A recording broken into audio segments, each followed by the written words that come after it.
지난주에 우리는 로마서 8장 26절 말씀을 가지고 두 가지 포인트를 함께 살펴봤습니다.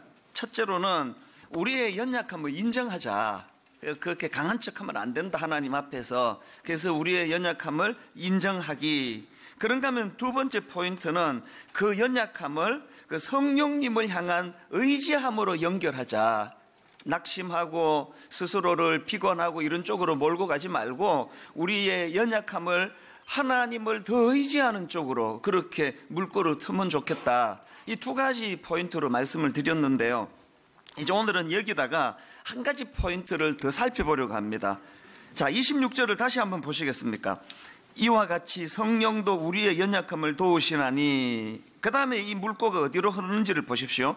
우리는 마땅히 기도할 바를 알지 못하나 오직 성령이 말할 수 없는 탄식으로 우리를 위하여 친히 간구하시느니라. 이 말씀의 흐름이 어떻습니까? 성령님은 우리 연약함을 도와주시기를 원하시는데 그 성령님이 보시기에 우리가 가진 이것도 약하고 저것도 약하고 약한 게 많지만 성령님이 보시기에 대표적으로 가지고 있는 우리의 연약함은 기도할 바를, 마땅히 기도할 바를 잘 모른다는 거예요.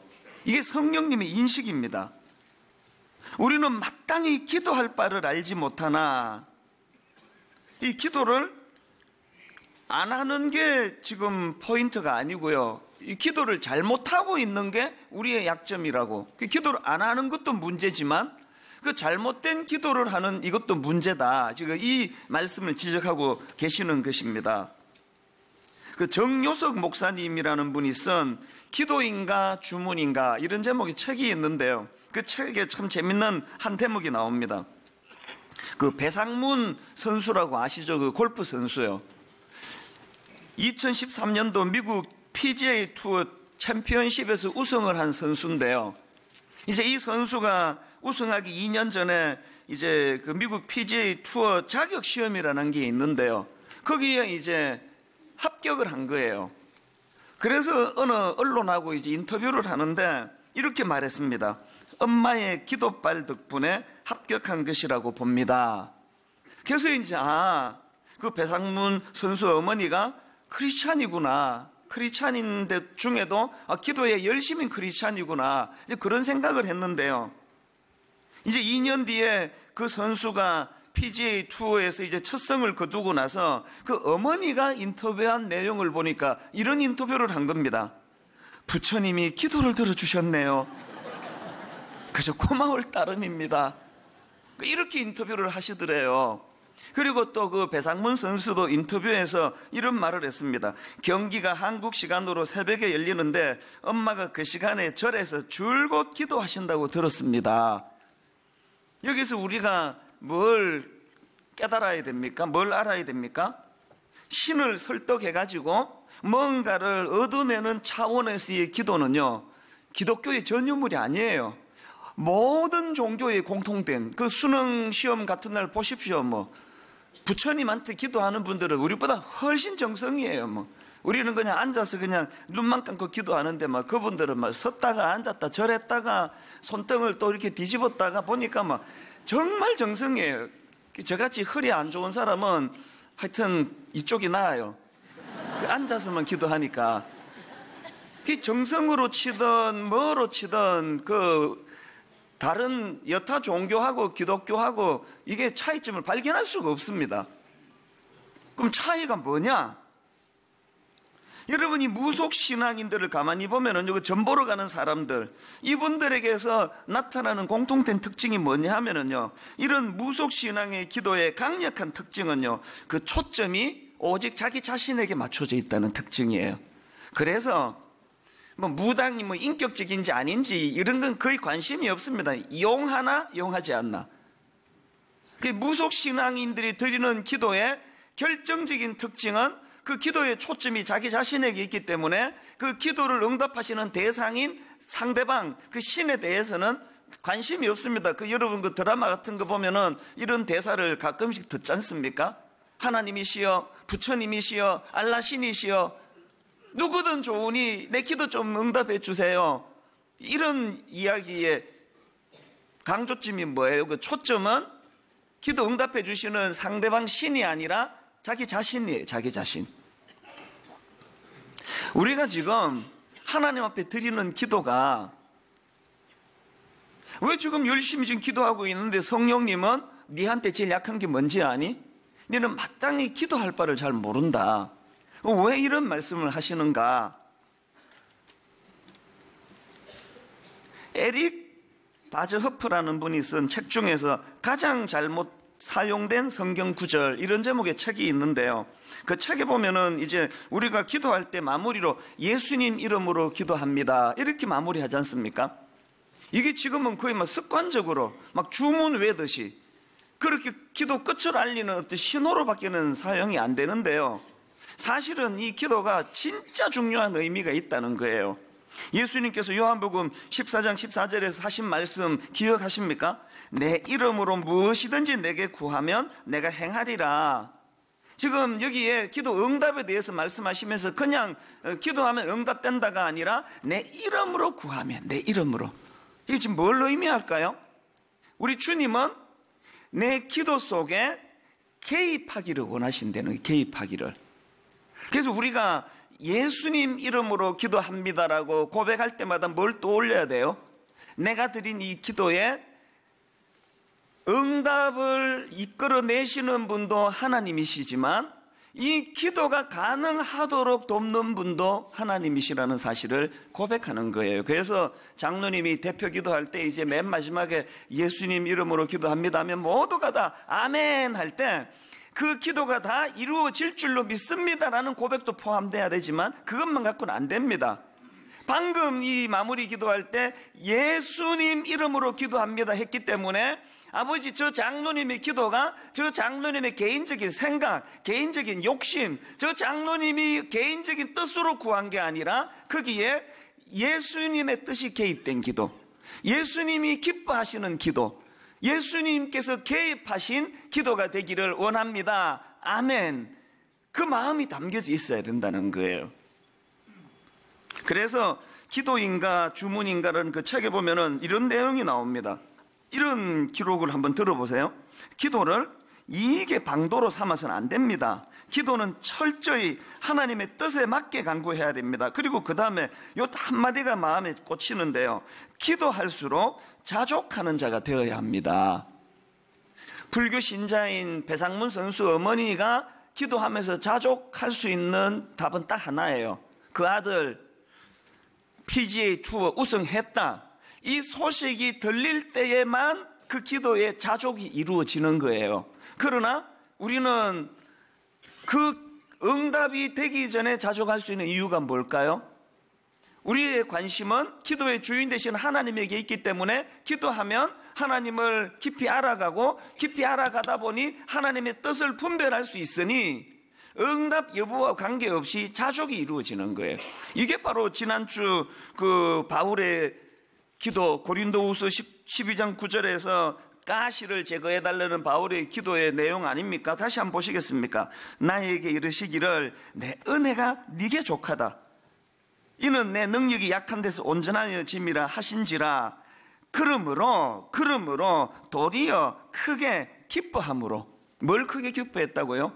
응답 안 된 걸 도리어 기뻐했다는 거예요. 이게 무속인들이 구하는 기도와 우리가 하나님께 드리는 기도의 차이라는 겁니다. 그래서 오늘 이 부분에 대해서 좀 살펴보려고 하는데요. 자, 이제 좀 더 구체적으로 우리가 마땅히 기도할 바를 알지 못하는 이유가 뭐냐, 이걸 한 몇 가지로 이제 정리를 해봤습니다. 첫째로요, 여러분, 우리가 마땅히 기도할 바를 왜 알지 못하는가? 그것은요, 기도의 대상이신 하나님에 대해 잘 알지 못하기 때문이에요. 더 정확하게 말씀드리면 기도의 대상이신 하나님에 대해 관심이 없기 때문입니다. 그저 우리 기도가 나 자신에게만 초점이 맞추어져 있는 그 주문과 하나도 다를 바 없는 그 모든 기도의 관심은 응답됐나 응답 안 됐나. 오늘 우리가 이 기도의 대상이신 하나님께 관심을 가진 기도를 드리고 있느냐, 이런 면에서 저는 엘리야가 참 존경스럽습니다. 열왕기상 18장에서 지금 엘리야가 목숨을 걸고 바알과 아세라 선지자들과 대결을 벌이지 않습니까? 이게 뭐 그냥 뭐 응답되면 다행이고 안 되면 할 수 없고 이런 차원이 아니에요. 지금 이거는 목숨을 담보로 싸우는 대결이에요. 그 절박한 상황에서 그냥 어지간한 사람 같으면 뭐 저도 그랬을 것 같아요. 하나님 나 살고 싶다고 목숨만 살려달라고 꼭 응답해 주시라고 그렇게 기도할 것 같은데 엘리야는 어떻게 기도했는지 아십니까? 엘리야의 그 절박한 기도 가운데 제일 첫 번째 기도가 이겁니다. 열왕기상 18장 36절. 저녁 소제 드릴 때에 이르러 선지자 엘리야가 나아가서 말하되 아브라함과 이삭과 이스라엘 하는 여호와여. 그 다음 기도 들어보세요. 주께서 이스라엘 중에서 하나님이신 것과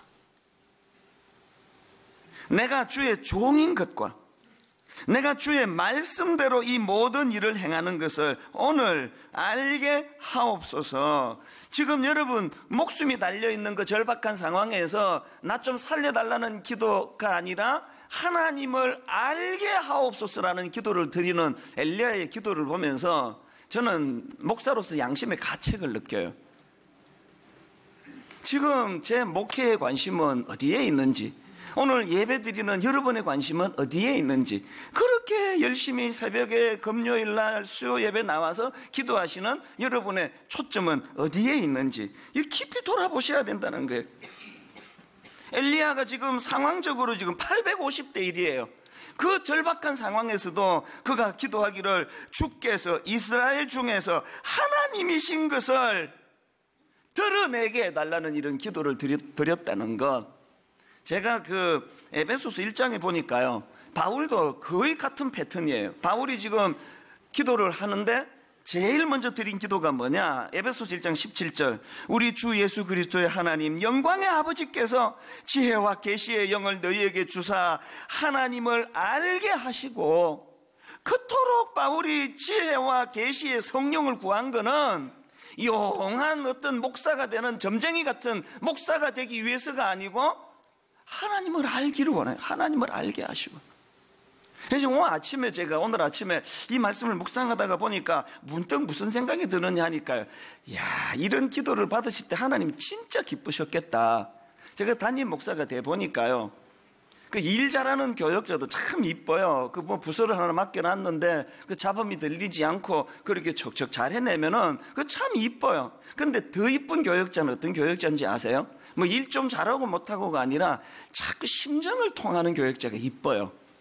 고민이 있으면 그 고민을 나누고, 아픔이 있으면 아픔을 나누고. 근데 어떤 교역자는 참 이상한 교역자, 일도 잘하고 그러는데 저 사람은 나를 로봇으로 생각하는지 전혀 그 속내를 안 보이는 사람은요, 그런 사람은요 있을 때는 고마운데요, 딱 나가고 나면 뇌리에서 잊혀지더라고요. 인간관계도 그런 거 아닙니까? 하나님은 어떤 자녀를 이뻐하실까요? 흠도 티도 없고 결점도 없는 그런 자녀 아니에요. 하나님은 심정을 통하는 자녀. 아프면 아픈 대로. 시편에 보면은 하나님 찬양만 있는 거 아니잖아요. 희노애락이 다 나오잖아요. 심지어는 하나님은요, 하나님 앞에 있는 그대로 원망을 쏟아놓는 그 자식을 더 이뻐하세요. 왜? 쏟아놔야 설명해 줄 수 있는 거 아닙니까? 여러분, 우리가 하나님을 알기를 원하십니까? 이게 제가 무슨 무당도 아니고, 이게 용한 점쟁이도 아니고, 온통 기도 응답 잘 되는 교회, 병 낫는 교회, 이런 것만 추구해서는 안 된다는 겁니다. 기도의 대상이신 하나님을 사랑하고 그분을 알아가려고 애쓰는 저와 여러분 되시기를 바랍니다. 그런가 하면은 두 번째로 우리가 마땅히 기도할 바를 알지 못하는 이유가 뭐냐? 하나님 뜻을 모르기 때문이에요. 인격자이신 하나님 자체를 관심이 없는데 그분의 뜻을 어떻게 알겠냐고요. 오늘 본문도 가만히 한번 보세요. 26절. 이와 같이 성령도 우리의 연약함을 도우시나니. 이게 뭘 돕느냐? 여러분, 원어로 보면은요, 여기 나오는 그 도우시나니 할 때 이 돕는다라는 단어는 그 붙잡아주고 지탱해주는 손을 강조하는 단어예요. 그래서 더글러스 무라는 신학자는 그 책에서 여기 나오는 도우시는 일을 이렇게 설명합니다. 합세하여 돕다, 짐을 함께 지다라는 뜻을 함축한 그런 뜻이다. 뭘로 의미할까요? 성경님이 합세해서 우리 연약함에 의해 부과된 짐을 도우신다는 게 뭘 의미합니까? 여기에 하나님의 뜻이 뭐라고 생각하십니까? 하나님은요, 우리를 응석바지 마마보이로 키우기로는 하지 않으세요.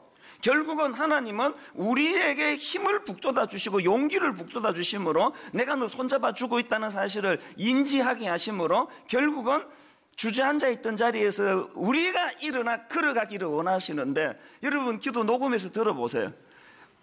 처음부터 끝까지 주님이 다 해 주시옵소서요. 다 해 주시옵소서. 나는 일어날 마음도 없고 뚜벅뚜벅 걸어갈 마음도 없으니 주님이 그냥 업고 가달라는 거 아닙니까? 하나님 뜻을 모르는 거예요. 이 26절의 흐름을 가만히 한번 보세요. 만약에 그런 방식이라면요, 성령님이 탄식할 이유가 하나도 없어요. 뭐로 탄식하고 계십니까? 그냥 뻗떡 들어가지고 옮겨줘 버리면 되지. 탄식하신다는 건 뭘 의미합니까? 뭐가 내포되어 있습니까? 저 녀석이 힘없고 일어나 움직여야 되는데 안 움직이고 있는 그 현실을, 그 연약함을 탄식하시는 거 아닙니까? 하나님 뜻을 모르는 상태로 기도하면요, 그건 정말 주문에 불과해요. 왜? 하나도 응답 안 될 건데. 마마보이를 키워달라고 기도하는데 하나님이 그 기도 들어주시겠습니까? 분당 우리 교회가 14년 동안 달려오는 동안에 여러분, 제가 월요일마다 두통이 오고 화요일마다 일거리가 많아서 막 숨이 턱까지 차고 하나도 안 도와주세요. 하나도. 상담 원하는 사람 점점 더 늘어나지. 성령님이 그 상담하는 사람 나한테 다 보내라 안 그러세요. 제가 하기를 원하세요. 제가 그 일들을 감당하기를 원하신단 말입니다. 여기 짐 자꾸 들어 달라고 그렇게 기도하면 그럼 너 조기 은퇴해라 그러시겠죠. 그건 또 싫거든요. 조기 은퇴하기 싫으면 어떻게 해야 됩니까? 하나님 다 해주세요가 아니라 하나님 주시는 힘으로 내가 일어나기를 원합니다. 내가 걸어가기 원합니다. 내가 달려가기 원합니다. 오늘도 힘겹게 내게 맡겨진 일 최선을 다해서 다 하겠습니다. 그게 하나님이 오늘 본문에서 말씀하시는 뜻이거든요. 주시옵소서, 주시옵소서. 그 마마보이 같은 기도는 더 이상 하시면 안 됩니다. 물론 연약하다 보니 뭐 그런 기도 이해는 하지만, 그렇기 때문에 우리가 이 마땅히 기도할 바를 알지 못하는 하나님 뜻을 모르는 인생이기 때문에 우리는 어떻게 해야 됩니까? 자꾸 하나님의 뜻을 구해야 돼요. 그래서 예수님이 주기도문, 기도를 가르치신 기도, 마태복음 6장 9절 10절에서 기도를 어떻게 가르치십니까? 그러므로 너희는 이렇게 기도하라. 어떻게 해요? 하늘에 계신 우리 아버지여, 이름이 거룩히 여김을 받으시오며 나라가 임하오시며, 그 다음에 뜻이 하늘에서 이루어진 것 같이 땅에서도 이루어지이다.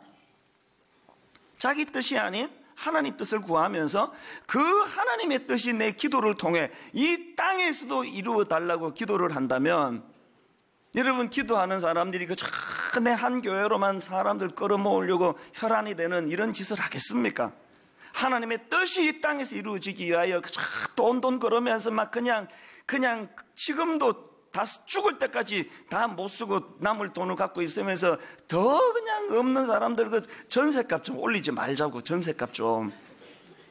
조금씩 그렇게 약한 이웃을 돌아보고 살피고 이런 마음을 갖는 게 기도하는 사람의 기도. 하나님의 뜻이 이 땅에서 이루어지는데 누구의 기도를? 내 기도를 통해서 이루어지기를 원한다는 겁니다.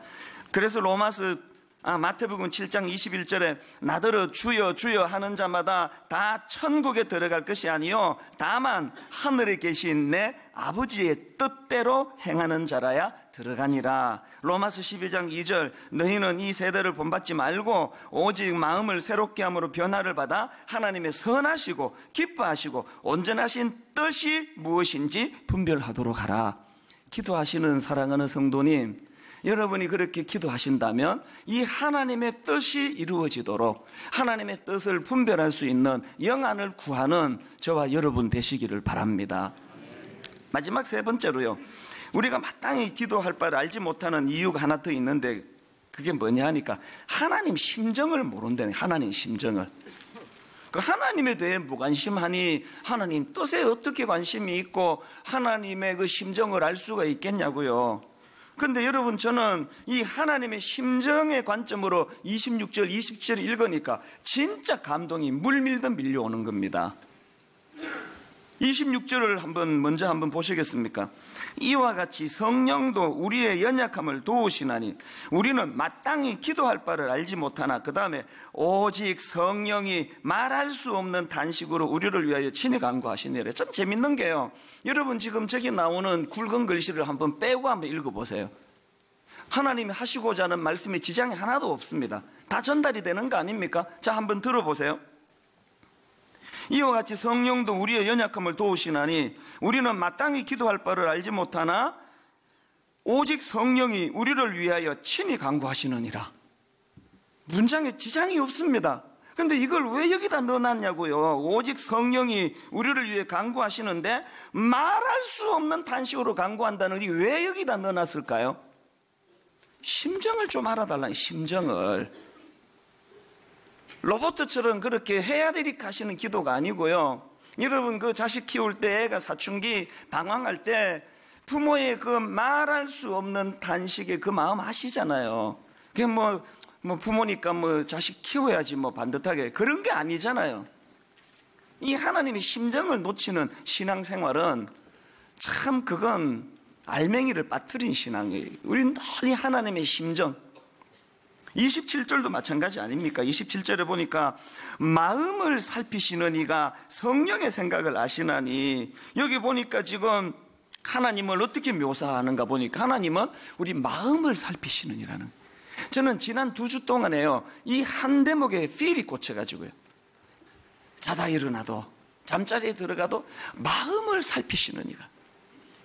보통 성경에서 이런 표현은 심판을 의미합니다. 자, 로마서 2장 16절에도 곧 나의 복음에 이른 바와 같이 하나님이 예수 그리스도로 말미암아 사람들의 은밀한 것을 심판하시는 그날이라. 아주 위선적이고 이중적이지만 그 깊은 중심까지도 보시고서 심판하시는 하나님을 강조할 때 이런 표현을 쓰시지만, 여러분 오늘 본문 로마서 8장 27절은 그런 의미가 아닙니다.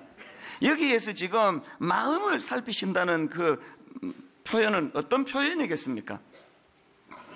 그렇게 약해서 맨날 상처나 받고 또 그러면서 자존심은 세가지고 전혀 상처도 안 받은 척하고 그냥 문제없는 척하고 앉아있지만, 하나님은 그 마음을 살피신대요. 그 마음을, 그 약하디 약한, 그래서 상처받는 그 마음을 살피신다는.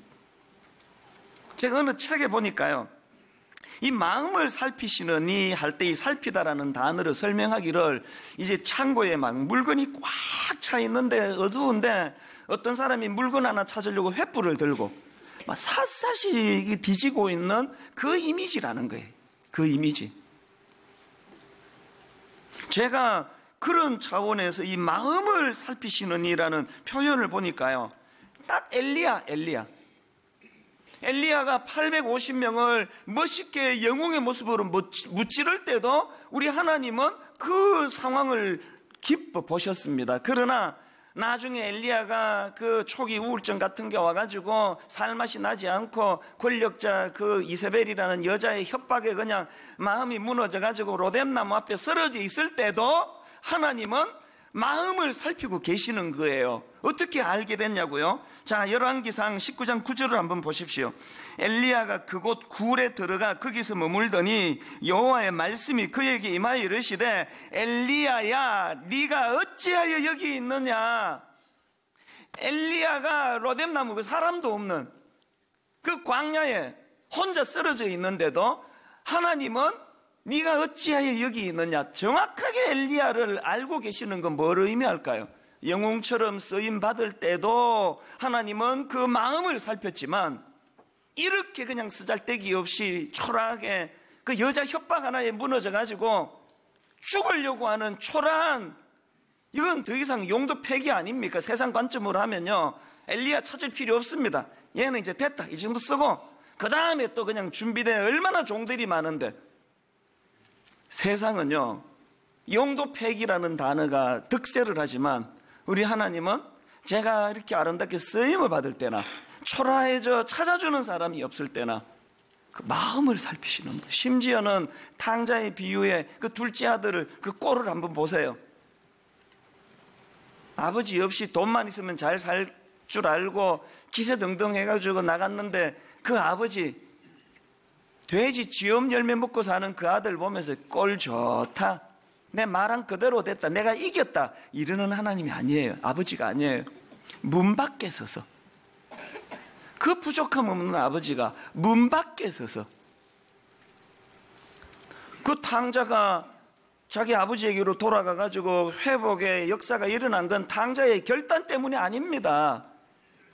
그 마음을 살피는 아버지의 성품을 그가 알았기 때문에. 여러분, 이 하나님의 마음을 아세요? 제가 최근에 그 책을 한 권, 신간을 또 하나 냈는데요. 아이덴티티, 예수 안에 있는 자. 굳이 이렇게 제목을 밝히는 그 마음을 아십니까? 보통 제가 이제 책 쓰는 패턴은요, 이제 2달 전에 이제 특별 새벽 부흥회를 했다. 그러면 따끈따끈할 때 말로 이제 옮겼던 걸 이제 글로 이거를 이제 바꾸어 가지고 그렇게 이제 보통 1-2달 전에 했던 설교를 책으로 내는 패턴이었는데요. 이번에 이 아이덴티티 이 책은요, 좀 패턴이 달라요. 옛날에 했던 책이에요. 에베소서 1장만 가지고 그 그리스도인의 아이덴티티를 좀 강조하고 싶어가지고 1장만 가지고 썼는데, 그러다가 보니까 전에는요, 특세에서 다 기억이 나가지고 교정하기도 쉬웠는데요. 이거는 설교한 저도 잊었던 내용이에요. 옛날 설교를 다시 꺼내놓고 원고도 보고 녹취한 것도 보고 그렇게 설교를 다듬다가 어느 한 대목에서 제가 마음이 이렇게 탁 무너진 적이 있습니다. 뭐 오래전에 했던 설교를 해서 못 들으신 분도 많고 또 잊혀졌을 텐데 저도 잊고 있었으니까요. 제가 어느 책에서 본 내용을 그 인용했더라고요.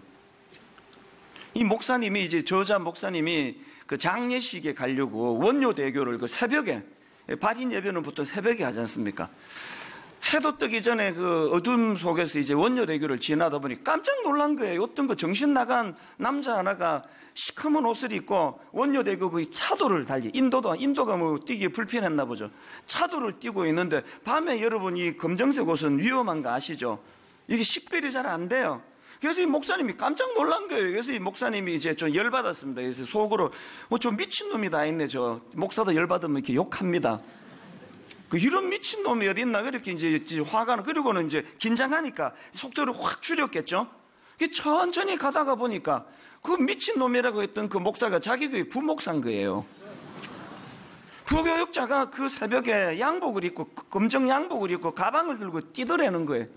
그래가지고 그 목사님이 차 세워가지고 뭐 얼마나 화가 났겠습니까? 네 뭐 하는 짓이냐고, 정신이 있냐 없냐고 그랬더니요, 그 부목사가 너무 당황했겠죠. 담임 목사님이 그 생각지도 않게 나타났으니까. 그 부목사가 하는 이야기가 뭐냐 하니까 최근에 그 2살 된 자기 아들이 간암 판정을 받았다는 거예요. 2살 된 아들이 지금 간암 판정을 받으니까 이 아버지 마음이 더 녹아내리는 거 아닙니까? 그래서 지금 간 이식 수술, 당일에 지금 자기 간을 이식 수술해야 되는데, 불행하게도 자기가 검사를 받아보니까 지방간 수치가 높아가지고 이식이 안 된다는 거예요. 그때부터 이 젊은 목사가요, 뭘 결심했나? 신방을 가든 장례식 가든 어디를 가든 무조건 뛰기로 한 거예요, 무조건. 지금 그 목사님하고 목적지가 같아요. 지금 장례식 가고 있는 중이에요. 검은 양복을 입은 거예요. 그 새벽에 검은 양복을 입고 지방 간 수치를 내리게 하려고 달리고 있는 그 둘째 아들의 모습을 내 책 원고를 교정하다가 마음이 이렇게 탁 꽂히는 거예요. 그 아버지의 마음을 아십니까? 그 미친놈 소리를 들으면서 원효대교를 달려야 하는 온통 그 아버지 마음속에 그 2살 된 아들, 어떻게 하면 이거 병 고쳐주나, 그거 하나에 꽂혀 있으니까 체면도 없고 상식도 없고. 예수님이 십자가를 지셨다, 이 상식이 안 맞는 이야기예요.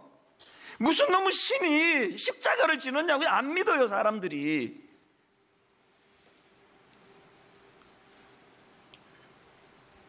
그날 제가 이 책을 원고를 교정을 하다가 뭐 책도 쓰고 교회도 커지고 뭐 유명해지고 여기저기 그냥 뭐 바쁘게 지금 설치고 다니는데 나한테 빠진 게 이 아버지의 심정 아닌가? 내가 이 아버지의 심정을 아는가? 로마서 5장 6절에서 우리가 아직 연약할 때에 기약대로 그리스도께서 경건하지 않은 자를 위하여 죽으셨도다. 여러분, 이 말씀의 의미를 아세요? 뭐 의심이나 드는 거 아닙니까? 이게 안 믿어진다고. 어떻게 이런 게 가능하냐고.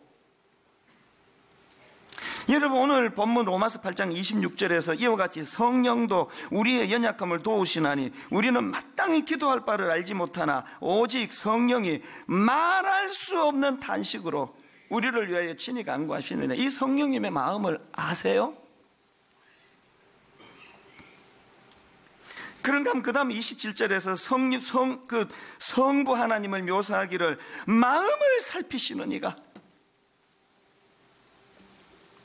왜 지금 뭔가 중요한 걸 놓치는 신앙생활, 뭔가 중요한 걸 놓치는 기도생활, 이게 무속신앙 비스무리하게 그냥 대상이 하나님 관심 없고, 뭐 그분이 나 위해서 뭐 했는지 관심 없고, 그분의 뜻 별로 알고 싶지 않고 응답만 해달라는 거예요. 응답만. 복채 헌금 두둑히 낼 테니까 응답만 해달라는 거 아닙니까?